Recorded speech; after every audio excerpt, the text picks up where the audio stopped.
Hello everyone, today starts a new series about the facts and history in the Resident Evil universe mixed with theories. Back in the day, we used to do this with the Jak and Daxter series all the time. So many outlandish and interesting theories were created by not only myself but my community, which gave birth to an entire new Jak and Daxter commentary community.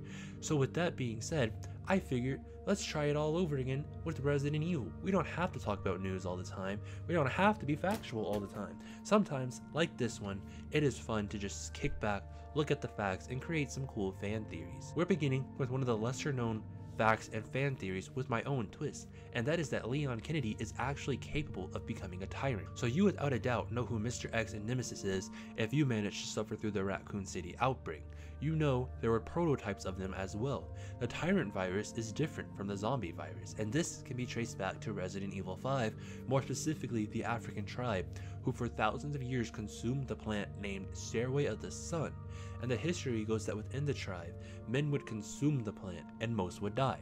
Pretty much all of them actually died, except for a few who would survive and get superhuman abilities such as strength and intelligence, kind of like a 90s boy band.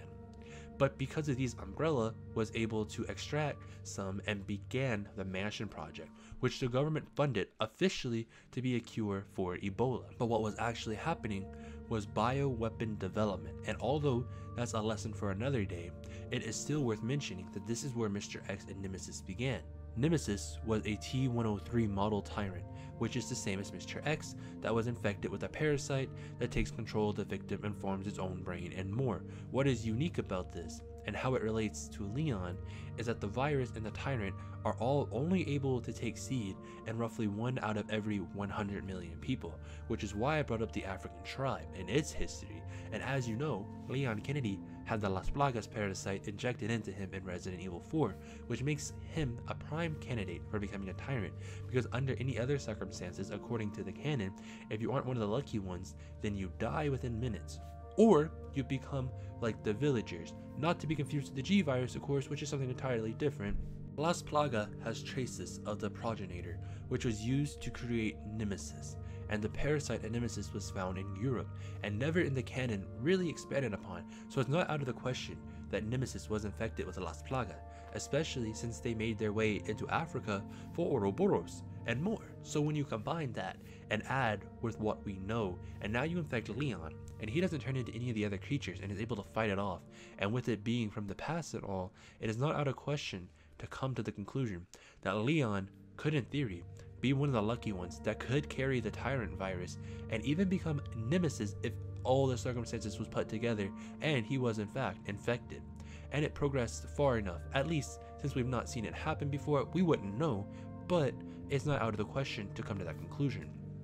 The brute strength and speed of Leon is enough to assume that he could easily become the most powerful Tyrant of all, if it got that far. So yes, Leon could become a Tyrant most likely, but let's add in some theory now to add some sugar and spice. What if in Resident Evil 4, the Plagas virus had advanced and Leon didn't cure himself or had the ability to fight it and control himself?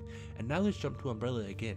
If they found Leon in this state where he was already infected with Las Plaga, already listening to every command and pretty much just bulldozing everybody, and injected him with any of the Tyrants, Leon would be an unstoppable war machine. And if dropped anywhere, I doubt he'd be someone they could defeat easily once they grab him and get the idea to grab Chris as well. Then at that point, Umbrella has grabbed 2 of the most sacred warriors in the world of Resident Evil. And if they both became infected with the Tyrant virus, which would not be unlikely if it did happen, and Las Plaga, we're dealing with a whole new kind of evil. There would be no hope for the good guys at this point. The only thing they could hope for is a quick death. Leon is now the weapon Umbrella always dreamed of. With Chris by his side, they are now 2 mass weapons of destruction. But what are they going to do now? They have nobody who is capable of stopping them, or even putting a dent in their agenda. So at that point, I would be getting scared. And that is a theory for another day. With that being said, ladies and gentlemen, do you enjoy these Resident Evil theories the same way you did the Jak and Daxter ones? If you do, would you like to see the Jak and Daxter theories come back? I have about 20 scripts that I never acted on that could bring that series back if you guys would like to see that. But with that being said, let me know in the comments down below. Let me know what you think would happen if Leon and Chris became tyrants infected with Lost Plaga. So with that being said, ladies and gentlemen of the interweb, try not to die. Don't forget to like, comment, and subscribe, and I'll see you in the next video.